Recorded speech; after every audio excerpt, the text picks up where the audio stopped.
पुत्र पुत्रियों का अपने पिता के विषय में उम्र के अलग अलग पड़ाव पर क्या विचार रखता है। उनके अलग अलग उम्र में अलग अलग विचार कुछ इस तरह से होते हैं। पिता को समझने में 60 साल क्यों लगते हैं, कैसे लगते हैं और किस तरह से लगते हैं। 4 वर्ष मेरे पापा महान हैं। 6 वर्ष मेरे पापा सब कुछ जानते हैं, वो सबसे होशियार हैं। 10 वर्ष मेरे पापा अच्छे हैं परंतु गुस्से वाले हैं।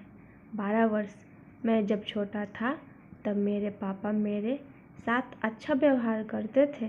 16 वर्ष मेरे पापा वर्तमान समय के साथ नहीं चलते, सच पूछो तो उनको कुछ भी ज्ञान ही नहीं है। 18 वर्ष मेरे पापा दिनों दिन चिड़चिड़े और अव्यवहारिक होते जा रहे हैं। 20 वर्ष ओहो, अब तो पापा के साथ रहना ही असहनीय हो गया है। मालूम नहीं मम्मी इनके साथ कैसे रह पाती है। 25 वर्ष मेरे पापा हर बात में मेरा विरोध करते हैं, कौन जाने कब वो दुनिया को समझ सकेंगे। 30 वर्ष मेरे छोटे बेटे को संभालना मुश्किल हो जा रहा है। बचपन में मैं अपने पापा से कितना डरता था। 40 वर्ष मेरे पापा ने मुझे कितना अनुशासन से पाला था। आजकल के लड़कों लड़कियों में कोई अनुशासन और शिष्टाचार ही नहीं है। 50 वर्ष मुझे आश्चर्य होता है मेरे पापा ने कितनी मुश्किलें झेलकर हम 4 भाई बहनों को बड़ा किया। आजकल तो एक संतान को बड़ा करने में ही दम निकल जाता है। 55 वर्ष मेरे पापा कितनी दूरदृष्टि वाले थे। उन्होंने हम सभी भाई बहनों के लिए कितना व्यवस्थित आयोजन किया था। आज वृद्धावस्था में भी वो समय पूर्वक जीवन जी सकते हैं। 60 वर्ष मेरे पापा महान थे, वो जिंदा रहे तब तक हम सभी का पूरा ख्याल रखा। सच तो यह है कि पापा को अच्छी तरह समझने में पूरे 60 साल लग गए।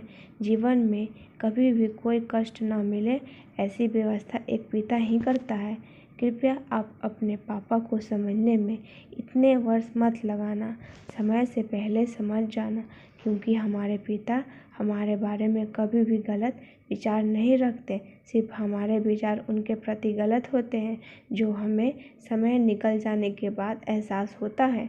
इस दुनिया में एक पिता ही ऐसा होता है जो अपनी संतान को अपने से सदा आगे ही बढ़ते हुए देखना चाहता है। जब किसी चीज़ की इच्छा रखते हैं तो उसे सबसे पहले पिता ही पूरा करते हैं। अनुशासन का दूसरा नाम पिता ही होते हैं। अपने पिता को सम्मान करें और उनके विचार का सम्मान करें। पिता जब साथ खड़ा होते हैं तो हमें एक ऐसी पॉजिटिव एनर्जी महसूस होती है जैसे कि हम कुछ भी दुनिया में प्राप्त कर सकते हैं।